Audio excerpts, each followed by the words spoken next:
Hello and welcome to the Deep Track Podcast, an exploration of watches, trends, and culture with a few adventures along the way. I'm your host, Blake Bettner. This week, I'm happy to welcome longtime friend and proprietor of Analog Shift, James Lamdin, to the podcast. James and I have a really fun discussion about the current state of the industry, the enthusiast space, and some of the watches that are kind of catching our attention these days, what we would like to see more of. We even get into some car talk as well, for good measure. James has a beautiful Porsche 912 that we talk about his history with. We also talk a little bit about Formula One and its current state. He drops some, I don't know about controversial, but certainly hot takes on the sport there towards the end. But I really appreciate James coming on, and I had a great time discussing the watch industry, his history within it, and what it's been like being a collector for the past 15 to 20 years. He's had a lot of great, historically significant and interesting watches come through his hands, so he has a great perspective on watches that go a little bit deeper than surface level. So I appreciate James coming on and spending some time on the podcast. We've also had one of his employees, Thomas Callara, on the podcast. I will leave a link to that down below, as well as all the things that we talk about in this episode. We've also got a new video up on the YouTube account that is taking a closer look at the new white-dialed Omega Speedmaster. So I'll leave a link to that down below as well. With that out of the way, please enjoy this week's episode with James Lamdin. James Lamdin, it's good to see you, my friend. I appreciate you joining me on the Deep Track podcast. Thanks so much, man. Dude, thank you. It's been way too long, and it's truly my honor and privilege to be here. So how are you doing? I am good. Well, I'll tell you what, I've been all this travel stuff, the Delta, flight cancellations, CrowdStrike, all this kind of stuff. I got stuck. I was out in the Midwest, and I'm from Wisconsin last week. So I was there at the lake doing all that kind of stuff, and getting back to New York was rough, I will say. This weekend, we ended up just renting a car. We got to Detroit, had a flight canceled. We rented a car and just drove it. So it was a wild ride, but all part of the adventure. So that's what makes this stuff fun, though, right? Totally. I did a quick trip to Austria for 2 nights. Wow. And was delayed getting out, not because of this IT failure, but because our former president decided to come through Newark and shut down the airspace for a good hour and a half, which delayed everything. And then the whole IT thing happened while I was in the air. So when we landed in Munich, it wasn't my luggage. I was just carry-on, but they couldn't find anyone's luggage. It took a long time to get that sorted out. So we sort of got stuck at the airport for a couple hours. And then fortunately or unfortunately, I wouldn't have mind staying a few extra days because, I had to get stuck in Europe for a few days. Would have been awful. Yeah, but, of course, right? Unfortunately, Lufthansa, they got their stuff together pretty quick and got back. And the only thing that happened while I was in flight that time was that Biden dropped out of the race. So big things happen while I'm in the air, apparently. There you go. Okay. Well, no harm, no foul, I suppose, right? We all made it back here in one piece. We've known each other for a long time. Of course, we've both been in and around watches for a long time. You, for people who aren't aware, the proprietor of a place called Analog Shift. James, for people who might not be familiar with you, maybe give us a little brief intro of who you are and what Analog Shift is. Sure. It has been a long time. Yeah. Analog Shift was sort of born out of a fever dream desire to justify buying every watch I ever wanted. And in order to do that, I had to become a dealer, because if it was inventory, it was not a problem. It was just inventory. And the clinical diagnosis for obsessive collecting disorder would come later. I started Analog Shift with really no idea that it was going to be a full-time gig. I had previously worked in the automotive industry, and before that in outdoor equipment and apparel, in a former life in New England. I was living in New York, working in cars, huge fan of watches, had been collecting for a little while with what I had in terms of my means at the time. Managed to come up with a couple cool things, always hungry for more, had explored getting into the watch industry. And at that time, it was just such a different marketplace. And there were so, few people professionally in the industry in the United States.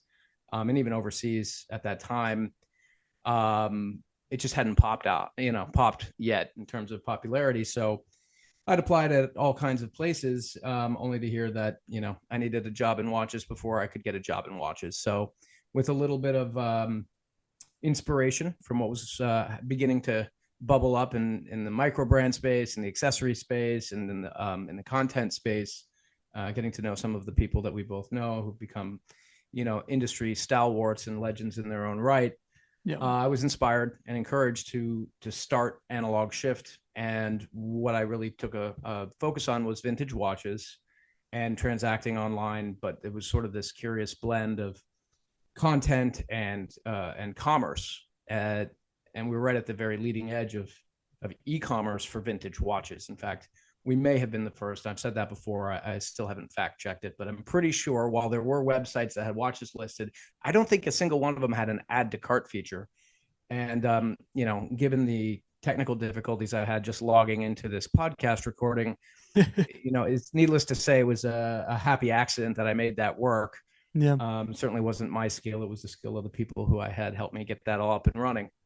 But in fairly short order, Analog Shift grew to become a globally known, or at least a globally known of source for long-winded content, great images, and very cool watches from, across the vintage horological spectrum. That grew over the years. We brought in some partners and a little bit of investment here and there. Eventually partnering with a couple of retailers around the country to offer our curated selection of vintage product. And then in 2020, we were acquired by the Watches of Switzerland group. So we integrated with Waz, which also operates the Mayors and Betteridge brands here in the United States, and basically function as their vintage and pre-owned department for the U.S. marketplace.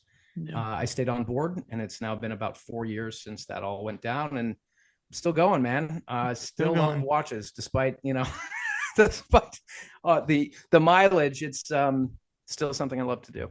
Well, that's good to hear. It's been a wild ride, and I always liked Analog Shift, and I think I have a suspicion that this is why you're still around doing what you do. It's because the foundation of it is really just kind of like you exploring the things that you find interesting.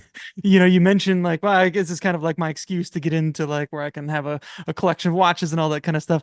So it was never like, oh, I'm going to build this big business and get rich off it. It's I really love this stuff and have this passion around it, so I'm going to start doing something around it. And now it's like you're still doing the same kind of things because you're passionate about it.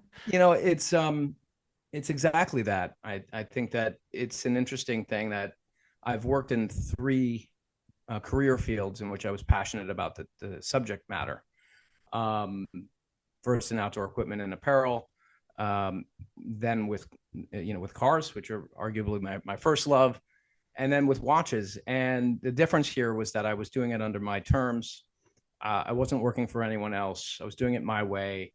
I sort of adopted a luxury with a lowercase L approach, with a focus on storytelling and a commitment to authenticity, not just in the product, of course, but in our presentation of it. And so the product mix on our website and in our shop was a direct reflection of my personal taste.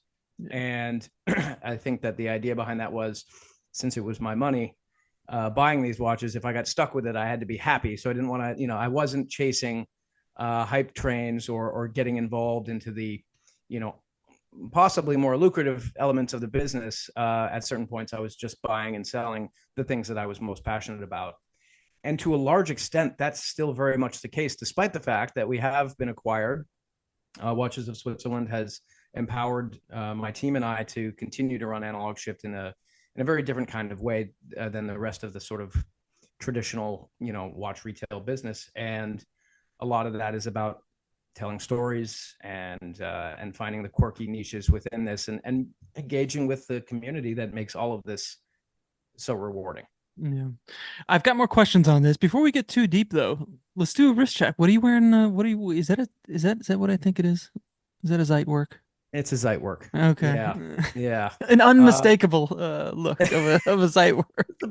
It's pretty easily identifiable, I guess, if you're a professional as you are.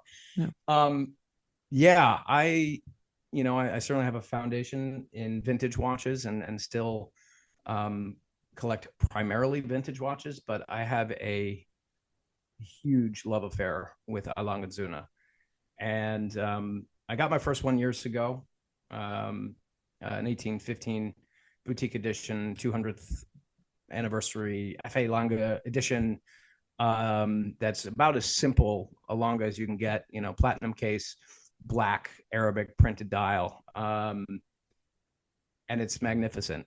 Mm-hmm, But mm-hmm. there was always a little part of me that wanted one of their more crazy complications. And Yeah. over the last couple of years, I've been fortunate to have opportunity to get into some of those. So the Zeit work happened early this year, Mhm. and this is the first series example, which I just love. So Oh, it's white excellent. gold with the black dial and the I like digital. I like Langes in white gold with black dials. Personally, the 1815 chronograph has been a long obsession with mine. Of course, the datograph is another one, which I think you had on your wrist the last time I bumped into you somewhere in New York.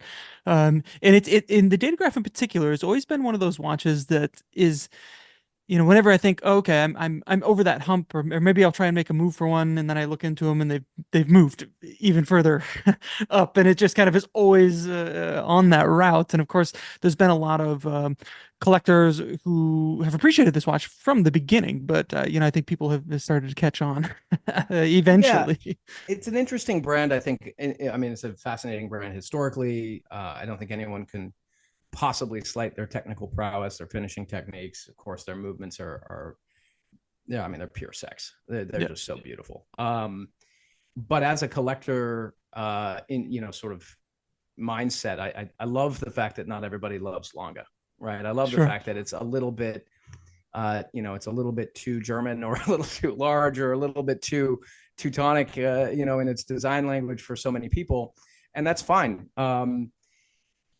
I'm very bullish on the Longa market professionally, Hmm. but I'm also just a huge fanboy, Yeah, and I've said for years I don't think there's a single watch that they have made that I wouldn't very happily own. If you were to yeah, blindfold me and send me into the Longa boutique and spin me around like I'm about to whack a pinata, and whatever I'm pointing at, that's what I get to take home with me. I know I'd leave happy, and yeah, I don't think I could say that about any other watch brand today.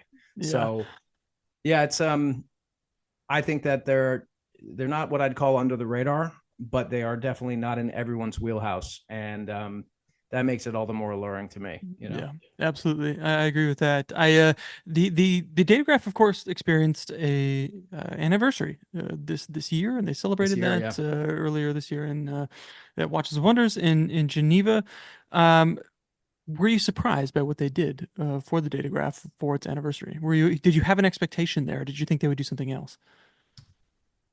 That's a good question. No, I did not feel surprised. Listen, I think that I won't say that watch brands are using formulaic release models, right? But we know that when Longa does something very special, it usually involves honey gold or a lumen, um, or maybe a Handwerkskunst piece, and we sort of got a little bit of all of that, with their releases Hmm. at Watches and Wonders this year.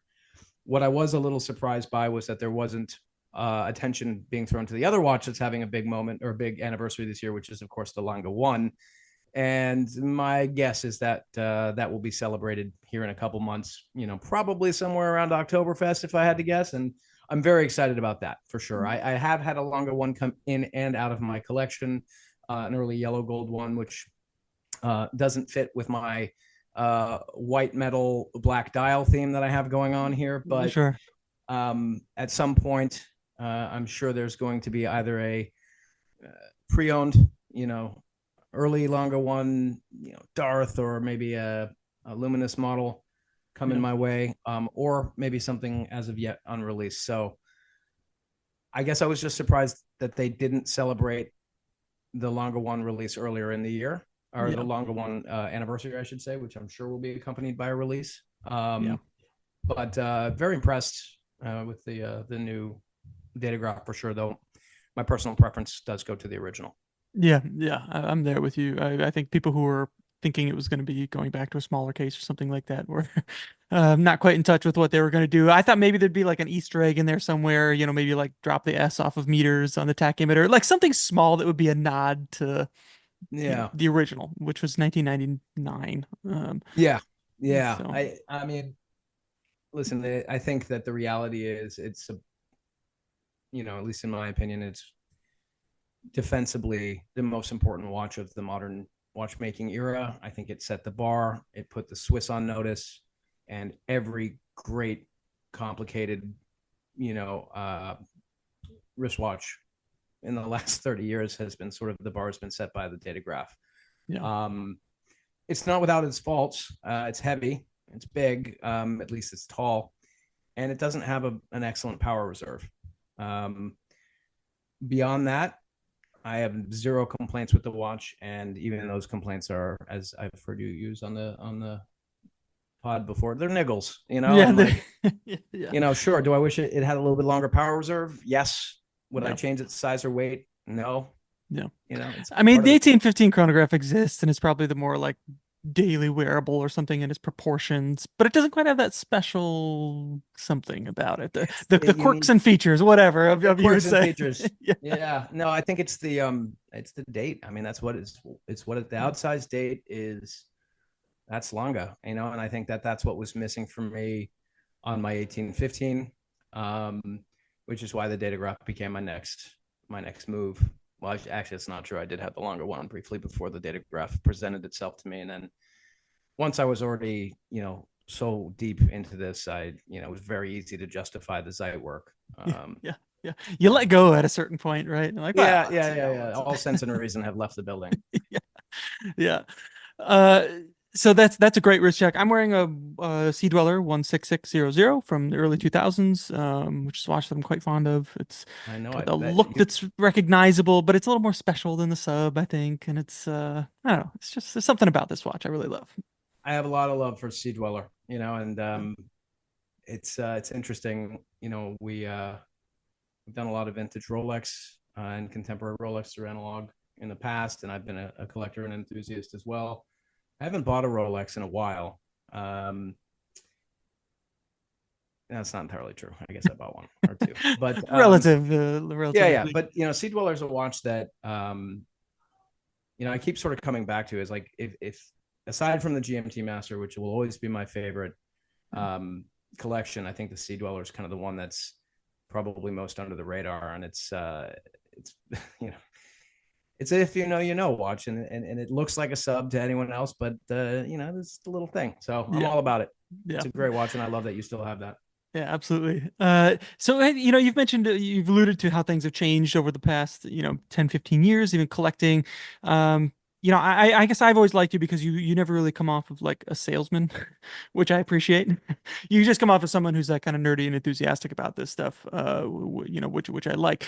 Of course, you mentioned, not kind of getting on the hype train and all that kind of stuff. So over the past like 5 years, obviously the hobby has kind of shifted into cultural relevancy, maybe in spaces that it did not, enjoy when guys like you and I had first gotten into it. So it's kind of changed the complexion of people who are paying attention and people who are, looking to build their own collections or maybe bringing in a watch. How have you seen this change what you do, from someone who, curates these things and then has to find buyers? Have you seen kind of a change in complexion of the people that are coming to you and what they're looking for and why? Yeah. I mean, look, the last 10 or 15 years in this, I guess I've been collecting for almost 20. Is that right? Yeah, it's about 20, 21 years now, something like that. And hell, we probably, if we hadn't met in real life, in some bar at some event, we would have met on the forums, Blake. Yeah. Like we're old school. Um, it's an interesting thing to sort of pontificate about, and I guess we could go to a couple different levels here, but when I'm going to just refer to it as our generation. I don't mean that by age, but I do mean it by experience collecting. Our tenure in collecting and being affiliated with this industry. The market has changed. The consumer has changed. The watches have changed. The design language has changed a couple times over. And it used to just be a couple of us nerds on the blogs struggling to, at least I was struggling to figure out how to upload an image, to WatchUSeek using hacked HTML cheat codes. Social media, blogs, YouTube, and yes, the proliferation of watch industry access events and trade shows and opening the doors to the public, and some of the the partners that we both had in this industry over the last 10 years, opening the door, kicking open the door, throwing open the shades, pulling back the curtain on what's going on with watchmaking and mechanical watchmaking, things that are entirely obsolete and no longer, but they're also just no longer the sole arena of the nerds. They've become accessible to all of the peripheral sort of lifestyle hobbyists, whether that's fashion or the automotive sphere or people who are interested in other analog technologies. There's a great book, by the way, on this whole phenomenon of the revenge of analog by David Sachs. And it's great. I'll leave a link to that down below. Yeah, it's a great book, and interestingly, it only mentions watches like on a one sentence or two sentences somewhere, but they talk about film photography and vinyl pressing, even board game cafes.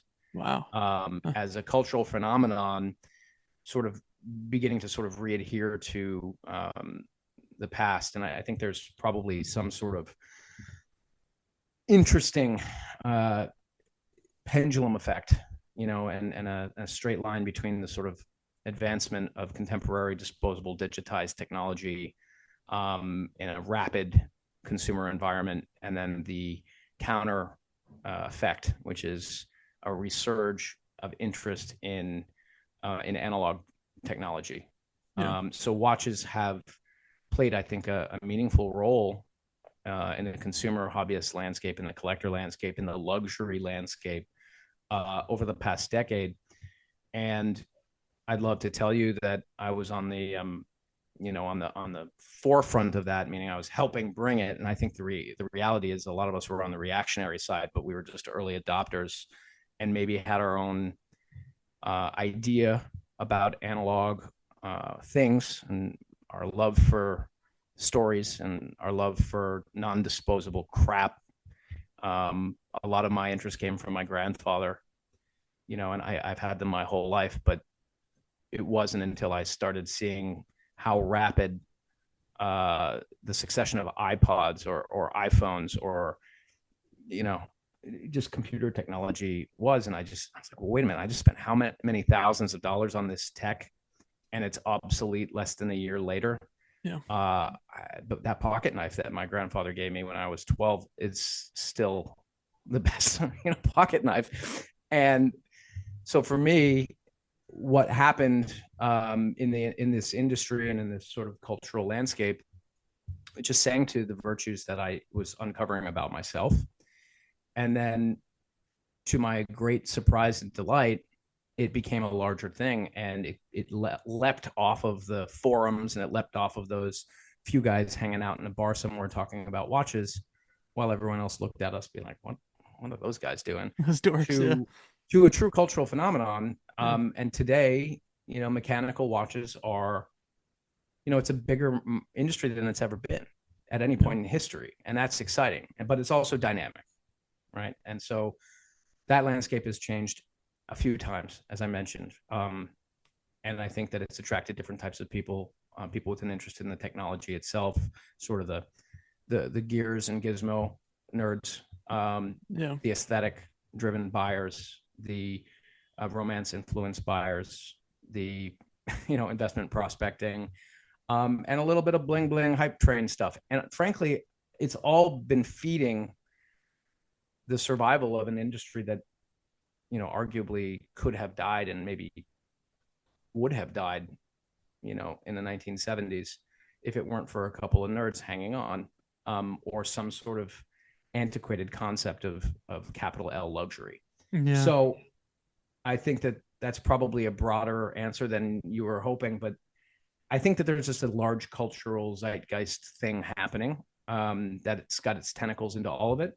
And it's been fun, and it's been a privilege to be part of this marketplace and this consumer collector enthusiast community over the last decade for sure. And I don't see any signs of that, you know, going the opposite direction, because technology is getting increasingly more frustrating and more disposable. Yeah. So we like to hold on to things and have them carry along with us in life, and that's where these things really shine. There's almost an irony there in that, these are things that can last generations, and I think they're oftentimes pitched to us as that, and yet we've seen the industry kind of align with this almost like fashion release schedule of seasonality, and new watches are coming quickly, and I don't, I hope people realize just how many interesting watches there are that exist out there, even from some of these kind of, quote unquote hypey brands that can be had for, maybe not quite as much money because they've never kind of caught on to that train before. Do you feel like you have a responsibility to kind of tell people, hey, this kind of thing exists, or that you should be aware, hey, just so you know? I mean, if you get young people coming to you for all myriad of reasons, which I think is great, if they're into it for the fashion side of it, the aesthetic side, no judgment there or anything, For sure. and they're like, oh, I saw this on my Instagram feed, I gotta have, this new whatever. Do you take a moment and kind of talk about, oh, well, that's really cool, and you love the story of this or that, or you might enjoy this? Like, how far do you take that, and do you view that as like a responsibility of yours? Well, I think, the word responsibility is an interesting one. I think there is sort of like a curator protector thing that does click in, and for better or worse, I end up buying a lot of sort of forgotten wonderful things and just squirreling them for myself, because I feel like if I don't do that, they're going to get melted down or thrown away or lost forever. Yeah. I don't think that far be it for me to tell anyone what they should be looking at, but if asked, I will. I'll pull up a chair and I'll go on and on and on about anything that I'm passionate about. And I will say this: in 20 years collecting watches, 11 or 12 years now doing this full time, tens of thousands of watches coming through my hands, and I'm still truly finding new stuff to learn about, to get excited about, to collect, to present for sale. Truly, I mean, there is so much rich history in watchmaking. Some of it much more contemporary, because that's early on. People would say, well, what happens when you run out of vintage watches? I'm like, the cool thing about time is that every day things get a little bit older, and that needle keeps moving. And watches that you and I mean, we're not that far away, Blake, from watches that we saw come out brand new are going to be considered vintage. I mean, we're a little ways off, but not that far. They're already in the neo vintage world. I'm like, really? I was there in Switzerland when they unveiled that thing. Yeah. Yeah. Yeah, but, exactly. but also that even that, I think there's like a little bit of a romantic lens, a little bit of a rose colored glasses that can go on, and you see things in a totally different light with the passage of time. And there are watches that I would have turned my nose up at even 10 years ago that I'm now obsessed with. So that's the beauty of going down the rabbit hole in this hobby, is that, and that's always the advice I give to anyone. If I give anyone any advice, it's whatever you think you'll never have any interest in. Trust me, if you stick around long enough, you're gonna wanna see what that's all about. Yeah. I mean, hell, I finally bought a watch with diamonds on it, because after years of feeling like, ugh, now I'm like, oh, that's cool. Yeah, yeah. Yeah, there's a lot of watches like that. I think that people, maybe they see a lot of hype around it and they're like, the contrarian or whatever, like, oh, that's not for me. But then you experience it, somebody at a meetup has one, you put it on your wrist and you kind of go, oh, I kind of get it now. And then it like kind of lingers in the back of your head for a long time, right? Like we all have watches Yeah. like that. You'll get a kick out of this, man. I tracked down like a 90s Frank Mueller, Color Dreams. Yeah. Like nobody wants that. Well, now people actually, Frank Mueller's beginning to spool up again, but that was like the quintessential 1990s New Yorker. I made it watch was a Frank Mueller, and a lot's been said about them. A lot's been said about the man. I think they're a genius, and they are the same kind of colorful whimsy, slightly irreverent, but also super comfortable and cool looking, brightly colored, fun watches that are in right now. And like, it's not a new phenomenon. 30 years ago, this was happening in New York, and they're really accessibly priced, and you can have a lot of fun with them. I mean, we Yeah. just sold a solid gold Frank Miller perpetual calendar moon phase for under 10 grand. Yeah, you're not the only guy that has been talking to me about this. A friend out in LA, Steve Halleck, he's been on this train as well. Oh yeah. Of kind of like, hey, people should be aware of this kind of stuff that is out there, and it You goes know, all the way down. There's tons of watches like this. look, Steve's a prophet. I would listen to Steve. I mean, at the first, we communicated online for a long time. And the first time I ever met him, I was just walking through downtown LA with Craniotas. I don't know why we were there. And this guy calls out across the street. He recognized Adam, to be clear, not me. Naturally, of course. Okay. Yeah. And he came over, introduced himself, and then he's like, "Oh, you're James." Yeah. And then he took us to this ramen place, totally random, just like, "Do you have time to have ramen?" And he's a prophet. You know, I he's love this. completely right. And you know, I'd like to think that, you know, getting back in front maybe of that wave a little bit. There are things that I've certainly, you know, thrown out there and said, hey, you know, pay attention to this because it's meaningful.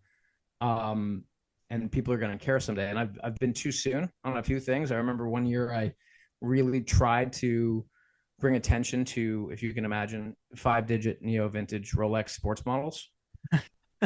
Sure. And I was about 2 years too soon, and I think I lost a few bucks on every single one of those. I bought a great example of every single sports model professional reference.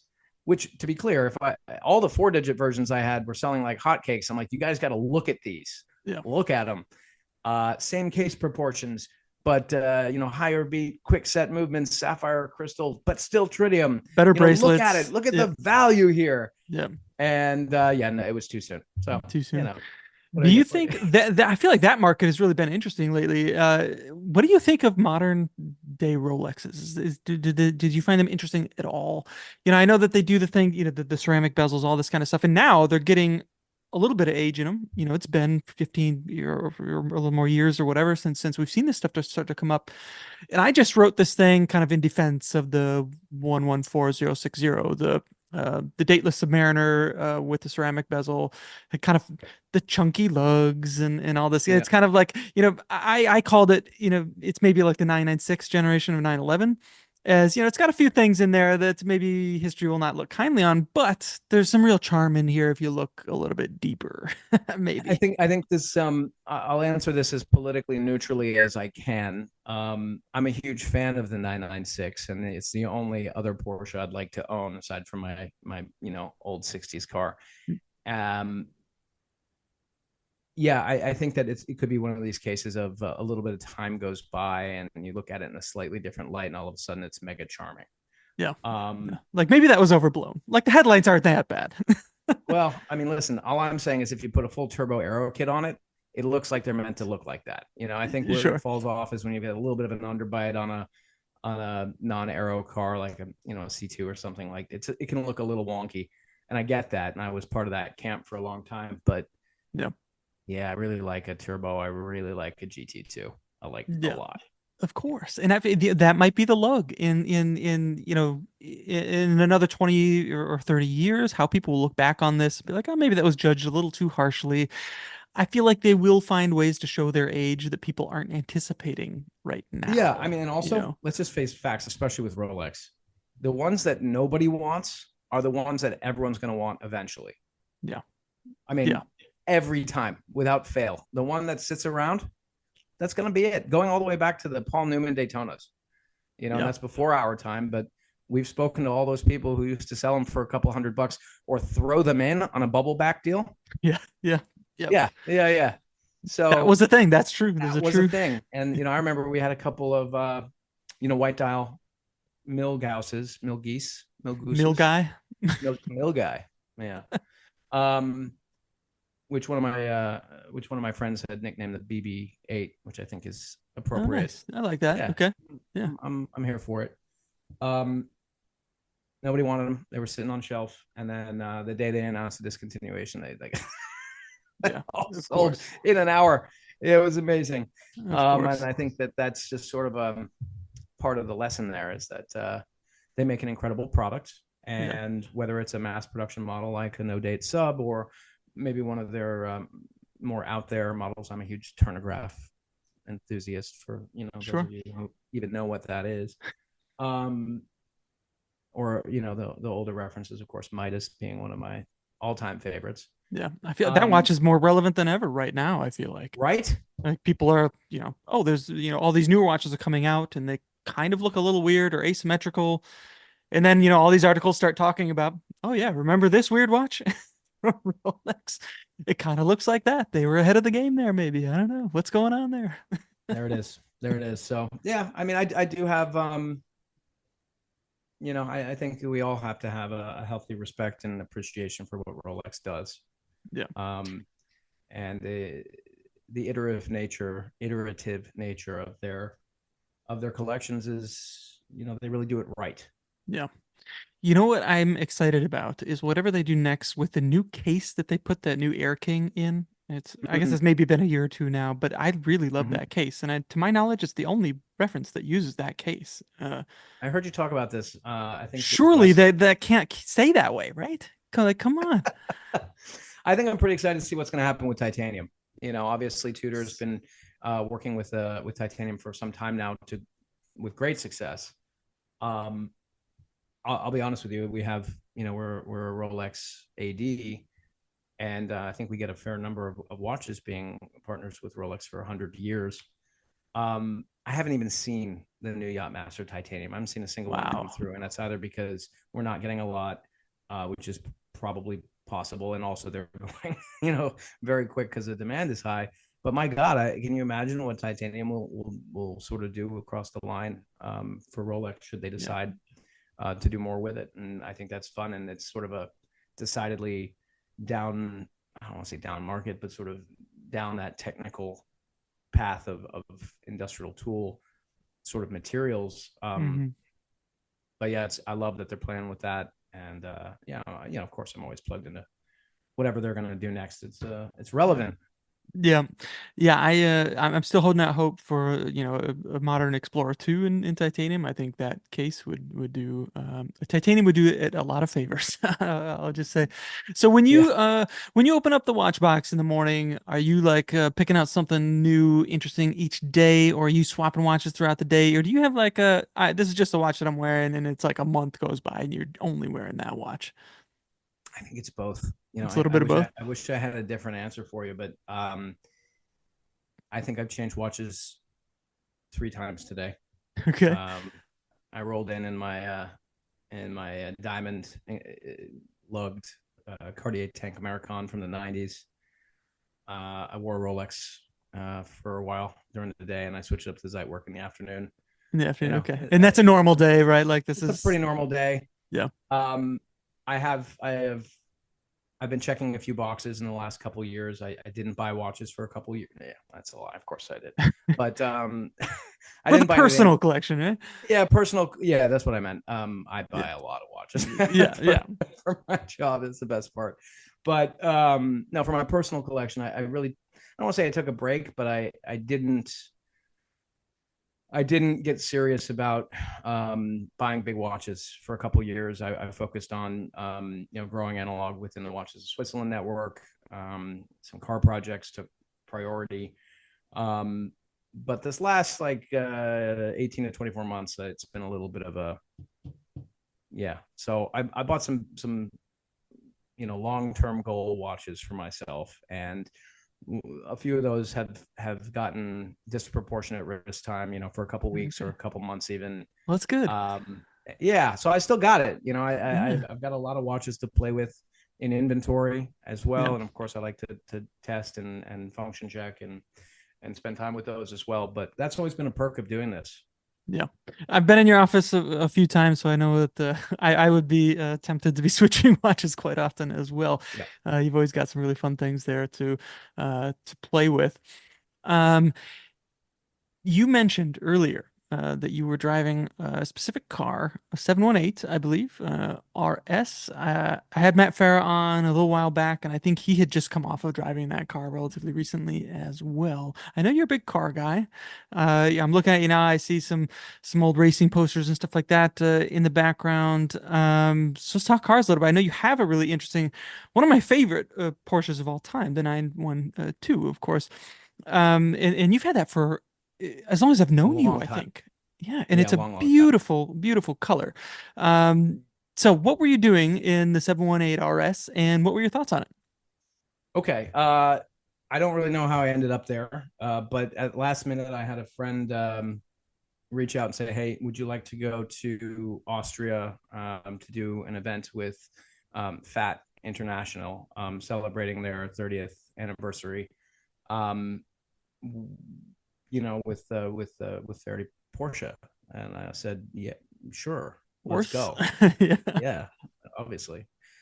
And I really didn't know exactly what that any of that meant. But before I knew it, we'd booked plane tickets and found a spot in Munich to rent a sports car. We originally selected a Cayman, and then he said, they do have a 718 RS Spider, and I said, well, yeah, let's do that. Yeah. So the car is it's a ridiculous car. It's basically a GT4 RS Cayman Boxster with a ridiculous, sort of fabric bikini top situation. Yep. um, I have been, I'm sort of the same way about cars as I am about watches. It takes something sort of really unusual to get me interested in contemporary stuff and modern stuff and brand new stuff. Yeah. I always tend to go with the vintage or neo vintage sort of analog version. I just get more enjoyment out of throwing my own gears and not worrying about computers and digital traction control and all of those things that sort of Hmm. reduce the driving experience for me.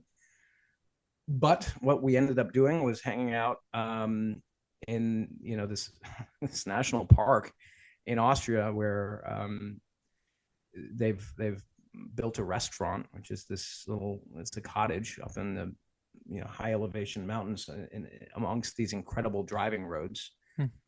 You pay €40 to drive into this national park, and there's hundreds of kilometers of some of the most exciting and terrifying driving roads in Europe. And the weather was interesting because we were below the clouds, in the clouds, above the clouds, several times throughout the day, just driving up and down and all the way up to the glacier there in the Austrian Alps. It was pretty hairy, if I'm being completely honest. And having that car do all of those things for you and being able to, not worry about, where your feet are, just brake and accelerator, made a huge difference and increased driving enjoyment, I'd say, fairly dramatically. The car, it handles like it's glued to the road. Yeah. And Yeah. it was pretty confidence inspiring. And I'm sure the result of that will be coming in the mail from the German government or the Austrian government's speed cameras any day now. Worth it though, right? Yeah, I think so. I mean, listen, once you get the top operation figured out, it's not bad, but it is, you can see a few videos online of people struggling with how to fold them and stick them under that sort of, boot lid tonneau cover thing in the back. It's surprisingly easy to use. That's the car. Yeah. It's a little bit rambunctious, I think, for normal driving. So I don't think I would pick it as my sort of city car or as my daily sports car. Yeah. But if you had the opportunity to drive out of a garage and onto a racetrack or onto some great roads like I just experienced this weekend, 10 out of 10 would recommend. That's the way to go. Aside from being unable to fix, how to do CarPlay, but that's just user error or user age.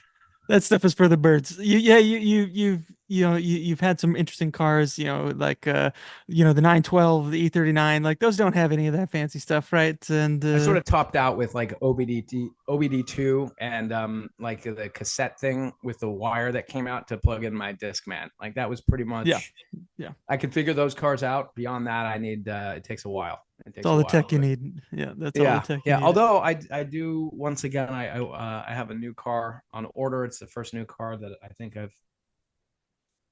bought my sister a new car years and years ago when I worked in the business, but I've never actually ordered myself a new car. Um, and I just realized that I really do truly need one modern, reliable thing Mm-hmm. that I can put the dog in and hopefully tow a race car with. And so I do have a Defender 90, base model, four cylinder, you Yeah. know, actual, sprung suspension, all of Sure, that. sure. Um, Yeah. and I'm very excited about it. I think it's a beautiful thing, and it's a pretty exciting way to get into a contemporary car in a world where most of these cars are pretty soulless and electric, literally or figuratively. But it does have a big screen in the middle, and I don't know what I'm going to do with that. So Yeah. Yeah. You can put a picture in there or something like that, I'm sure. So I mentioned you had that 912 for as long as I've known you. What's your journey been like with? I know you put work into it and all that kind of stuff. Like, why did you end up with the 912 and not a 911? The first case, like everybody had a SC or yeah, whatever, like the more kind of sporting option. There's something very graceful and elegant about the 912. And you can't quite put your finger on it, but when you see one, you know there's something a little bit different, and it just yeah, hits. it's an It's a interesting thing. special So car. it's a special car, and I think all 912s are kind of special. It's kind of an interesting story about how that car sort of came to be. For those who are familiar with Porsche brand history, the the 356, of course, was a four-cylinder car, and then the new 911, when it came out in 1960, 64 model year, 63, 64 release, um, it was very expensive. It was six-cylinder, and it was a totally different price bracket, and so sales were very slow on the 911 at the beginning, and so they sort of went, shit, we're maybe we screwed up. So they ended up taking the 911 bodies, the 901, the first 911 body, and they basically took an iteration of a 356 motor and put it in. So it was a four-cylinder 911, and that was, what it was. And visually, there's almost no differences from the 911s, except for maybe a little bit of ride height due to the weight of the engine. But because of that, it didn't weigh as much. They always handled better. They Yeah. weren't as fast, of course, but they were faster off the line because there was less weight over the rear axle. Yeah. And so the good news is that they immediately found an audience and outsold 911s in the early years, like 4 or 5 or 6 to 1. Hmm. So a lot of 912s were built. The sad part is that because they were much less expensive, people didn't take care of them. And a lot of them got sort of used as donors for people who wrecked their 911s. And so gradually over time, 912s came to be outnumbered by 911s on the secondary market. Fast forward to the probably early 1990s, and I was a kid, and we always had a couple old European cars, and because we couldn't buy new ones, we had a very close relationship with the local European car mechanic, and we usually had three cars because one was always in the shop.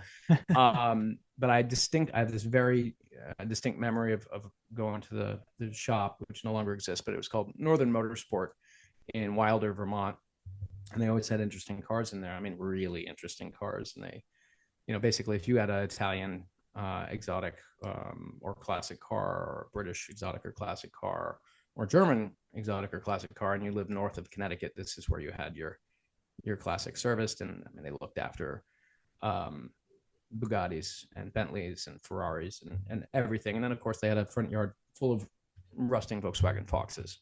But Naturally, yeah. so New England. But I remember going there to pick something up with my dad, and there was this little Aga Blue 912 sitting outside, and I was old enough to know what a Porsche was, and I was sort of like, "What is that, Dad?" And he said, "It's a 912." I said, "Well, isn't that like a 911?" And he said, "Well, yes, it is, but we might be able to afford that." And that got into my head. Yeah. And many years later, after I made a little bit of money working in New York, my first few years in the car business and so on and so forth, for some reason, I probably could have gone after 911. I probably could have pulled that off. I mean, hell, 930s were about 40 grand. Mm. Um, I still Yeah. had that emotional tether to a 912. So I bought one that had been restored previously. It hadn't aged wonderfully. There was a little rust in the doors and the engine was pissing oil and all this, but it was Irish green, which Hmm. was my favorite. It was originally Irish green. And I bought it and I drove it as is for a few years. Started analog shift. It got put away while I focused on this. And then, years later, I said, okay, I think it's time to do something with the car. And of course, the two options were sell it and get something else that doesn't need all the work, or just, damn the torpedoes and go all in. And I obviously picked the latter. Yeah. And 6 years later, with only interrupted by, business, COVID, and a divorce, I got my car, and we did everything to this car. Yeah. We took it down to the studs, so to speak. It was fully restored, rust proofed, repainted in single stage Irish green, everything you can imagine. We threw at this car, and then on top of that, we built a hot rod motor. John Benton in Anaheim, California, built me a real screamer, and it's actually got about the same horsepower as a period 911, but it weighs a lot less. Yeah. So it's very cute. It's Irish green. It makes people smile. Yeah. It'll also shoot about 6 inches of blue flame out the exhaust pipes on a high RPM downshift. Love it. And it goes pretty good. So that's been a really fun car to own and enjoy. And it's, in its evolution from being sort of a, 80 horsepower, rusty Volkswagen product to being, a really pretty, Yeah. hot rodded butterfly. And Yeah. I'm thrilled to have that thing. Yeah. Well, it's absolutely gorgeous. Do you think that, you mentioned kind of growing up and having this affinity for these cars in the 90s, if you had gone a 993 or a 964 route, do you think it would have stuck around? Like, do you think it would have been as special? Or like, since you chose a car that had that kind of specific connection? I think probably it's the specific connection. I mean, I've owned a lot of cars. I still have my first car, so I do get Wow. very romantic about Okay. things. Okay. Yeah. But I think most of the cars that have gone has only been because I was, young and absolutely couldn't keep it if I was going to get Okay. another car, or it got wrecked, or it got hit, or it just became financially unviable for me. But I'm also in an accumulating phase of my life when it comes to toys. So, that's been joined by a few other cars that I've, long lusted after. And at least for the time being, I think it's a car that'll stick around. Whereas, if I'd bought a G body or a 993, it might Yeah. have been a little bit more of a stepping stone into something else. Yeah. Yeah. That's interesting. Well, we can wait for the days of the $40,000 930 to return, and Yeah, we might be and waiting a the while. and the days of the $40,000 datograph, for that matter, That to is, return. yeah. Do- If only we'd had all the resources at certain points in our life, we'd be Yeah. doing very well right now, No instead kidding. of coming bleeding through our ears to get the toys we most wanted as a kid. Yeah. Do you still have your first watch? Or your first No, watch that like meant something to you in the same kind of way? well, that's a tricky one. I don't have my first watch, which is just a little digital thing that I don't even know what it was, but if I saw it, I'd know. Mm-hmm. I think it was like a National Geographic Junior Explorer watch or something like that I immediately destroyed because it said it was waterproof, but definitely was not. It wasn't. Yeah. I don't think it survived the first bath, but I I had a Speedmaster, which was my first sort of grown up purchase. It was a straight line 69 145022 with the 861 movement Uh-huh. that I bought from a friend of mine, probably for like $1,400 in 2006 or seven, Yeah. and I let that go to buy a Hoyer Octavia later. Got it back and ended up giving it to my brother-in-law. So it's still in the family, Oh, but nice. it's Okay. it's not mine. Yeah. Um, I do well. Then I did buy a Doxa in the early days when no one knew what a Doxa was. I don't have that watch either, but it went to a fairly well-known dive watch collector, so it's still around. and I've owned a lot of Doxas after that. So I guess, One might say it's a bit of a problem with you. yeah, These it's true. doxes, huh? Yeah, yeah. Well, I'm a Doxa guy. I can live with Yeah. that. It's fine. Yeah, yeah, yeah. Even some of the rarer ones. I know you've been a great resource for that kind of stuff through the years, especially when they brought the black lung back and stuff like that. All the modern iterations over the past, whatever, 5 or 6 years that have been direct references to some of their earlier models that have been lesser known or quite rare. It's been fun to learn that kind of stuff through sites like Analog Shift, who had all those stories to tell. Just waiting for their time to come along. Well, I mean, the amount of actual useful information that I have had to let go in order to, you know, own this completely useless wealth of knowledge on like a niche within a niche within a Yeah, niche within a niche. yeah. Thank God somebody was reading this stuff and also liked it, because otherwise I'd be like a crazy cat guy, with Yeah. stroking my doxas by candlelight somewhere in the woods. It'd be very very unsettling. Yeah, I love it.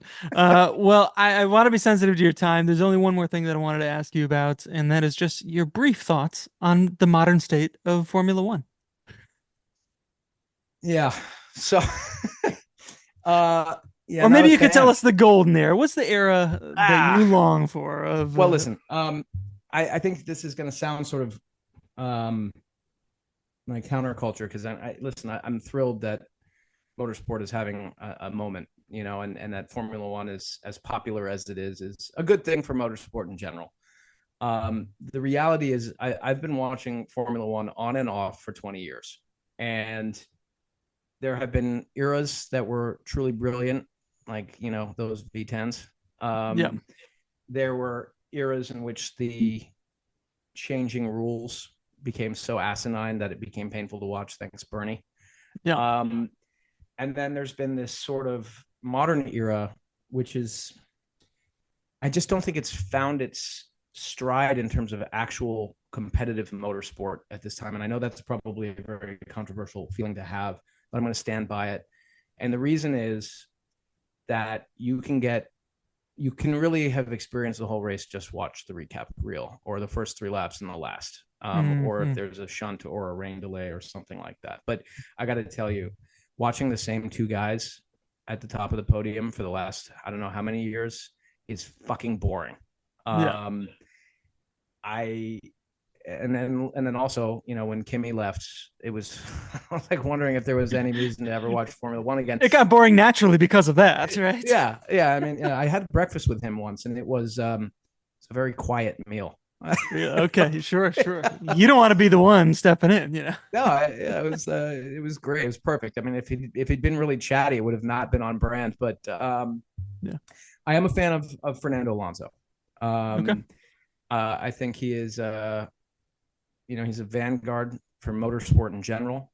Um, I think he represents, sort of the best of perhaps the last golden era Yeah. of motorsport in Formula One level. I think the cars are ugly. I think that the dramatization about the sport and the fact that there's a whole bunch of sort of, I'm certainly not counting you in this category, Blake. I know you're a serious hardcore fan, but there's a lot of like it's like a little hype around being a Formula One fan right now. It's like, what did you get bored? You get bored of watching soccer, like, and you need something else now. Like, get the hell out of here. Sure. Um, I don't think it's. I think it's. I don't think it's its best. I really don't. I think it's a little. I hate to say it this way. It's almost a little too safe and a little too predictable. Hmm. It's not a terribly exciting sport to watch. It's just not. I love motorsport. Um, I'm a sports car and endurance racing fanatic. I love watching cars pass each other. That just makes things interesting. Yeah. Um, Yeah. I think that if we pull that out a little bit, a friend of mine many years ago said there's two types of car enthusiasts. There's those who, drive with their brain, or sort of are passionate by what their brain tells them, and those that drive or are passionate about cars with their heart. Yeah. And I think that Formula One today is very brainy Yeah. A little and too not technical, a little too, yeah. yeah. I Yeah. don't really care about fractions of a second in lap time improvement. I want to see some rubbing. I want to see some racing. I want to see um, something happen. Yeah, yeah, So yeah. I listen. I think maybe we're at the tip of the iceberg here. I hope that just with watches, I believe that once you build an audience of a size like this, good things are going to happen in a trickle down effect. Yeah. So maybe some of these new Formula One enthusiasts will discover the 24 hours of Le Mans and will understand what that means in the world of motorsport. Mm-hmm. And you get bigger viewership there, which means, more things are going to happen. But I'm never going to not watch a Formula One race. But I have to tell you, it's just been so uninspiring for the last few years. I'm really struggling with it. Like, Yeah, no, I feel you. I'm happy that this season is starting to become slightly competitive, and I hope that leads to some good races. I'm with you. I would love to see smaller, less complicated cars, and maybe do away with the hybrid system. If they're that concerned about the fuel economy or whatever, just cut the calendar in half or something, or cut a few of the races off. Or whatever. But I would love to see some closer like that spirit of you know going back to the Williams days or the older McLarens. Maybe not MP4 size cars, but in that realm. I think that was some really exciting stuff. I think, and now well, watching like the Formula Two, like the Formula Two, or some of the down not downgrade, but like downstream series are more exciting because the cars are smaller. They're maybe a little less powerful, but there's some proper racing going on down there. I mean, to be listen, I would actually, I'm going to follow this up with a question, but I'll say this: like watching some of the support races, that's more exciting. Like I love watching the Ferrari Challenge guys go at it, and just wreck up their F8 challenges or whatever they are now. Yeah, yeah. I did that racing school, and like that's wild. Watching these guys go toe to toe. All the instructors on my course are all wearing a Daytona, Daytona that they Yeah, won. And yeah, I love that sort of serious. Um, Hmm. Amateur racing is awesome. Yeah. Vintage racing is awesome. uh, you know, any vintage race on the calendar. My favorite weekend of the year is coming up. It's a month away up at Lime Rock for the Historics Festival, and that's it's a weekend full of race cars. Like, and these guys get into it. They go, and it's slower, and they aren't measuring fractions of a second incremental improvements the same way, but Yeah. it just feels a little bit more analog, a little bit more real. Yeah. But the question is, to somebody who's maybe fallen out of love with Formula One, what would you change about the way Formula One goes down today that you think would maybe pull people like me back into the fold and super fan it again? I like, in addition to, like I mentioned, the smaller cars, maybe doing away with the hybrid type stuff so they are a little bit lighter. Um, I maybe this is an unpopular opinion, but I feel like Drive to Survive, for all it's done to like bring new people in, has been ultimately kind of unhealthy for the sport because it portrays it in a way that I don't feel is accurate to what people should be paying attention to or appreciating about the sport itself. It's turned it into kind of like a housewives, whatever Yeah, type soap opera. situation. Yeah. I don't like, and it's like, if you really want to get into this and like for the long run, maybe do away with that stuff and, watch the 1993 season, or it's something like that. Like, go back in time, and then you really kind of get a sense of what these guys are like and what motivates them and what drives them and what the sport has been like and what it's gone through to get to where it is today, and with the changing regulations and all that kind of stuff. So that, like, to me, that's I would do away with that kind of stuff, all the like soap opera dramatic type Yeah. stuff, Yeah. and it's I think there's a lot of people who are more attracted to that than the actual sport. Yes. And there's some like young, good-looking drivers, of course, and Oh it's yeah. but those have always been there. I had a client come in yesterday, and we talked about Formula One for a little while, and she asked me what I thought of Charles Leclerc, and I said he's too pretty for me. He's a beautiful man. Come on. Yeah. Yeah. uh, you know, So that's did you funny. watch do you watch the documentary on Netflix about Fangio? I've not seen it. Is it Okay. worth watching?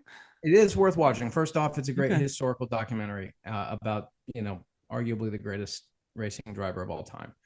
Um, but the interesting thing about this documentary is it's balanced with a essentially a thesis that you could use analytics and math to actually rank the greatest drivers of all time, like mathematically. And it's comprehensive, and it's a slow burn for an hour and a half or 2 hours while they sort of cut back and forth between Fangio's career and the statistician who's essentially compiling this overwhelmingly substantial amount of data: race starts, race finishes, weather, day, night, points, tires, everything, you name Yeah. it.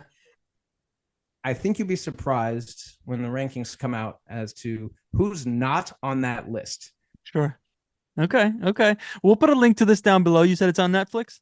Yep, I'm pretty sure it's just called Fangio. Fanja. Okay. Excellent. All right. We'll have to pick that discussion up maybe another day. Where can people find more of you or Analog Shift, or where can people go find more of you if they enjoy what they're hearing from you today?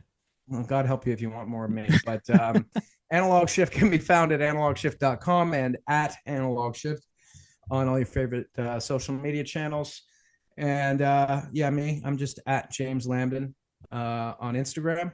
And you can email us info at analogshift.com. We have a boutique here in New York by appointment. We have our product is here, and it's also in about 25 of our stores around the country, which is the Switzerland, Mayors, and Betteridge locations. But if you're in New York, either living here or passing through, we'd love to have you come visit the mothership. We have a lot of fun stuff here. Yeah.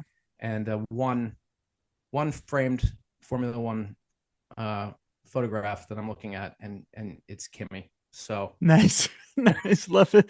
Well, if you are in the New York area, it is well worth the trip. I promise you that. James, it's just been a huge pleasure. Thanks so much for your time today, man. like, thank you. It's an honor, and I'm thrilled that that you're doing this. This is fun.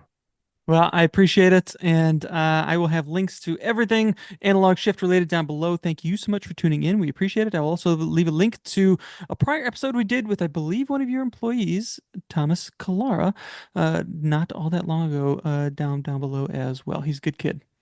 TC's the one of the best. Yeah. All right. Well, that'll do it for this week's episode. Thank you so much for tuning in. And until next time, take care.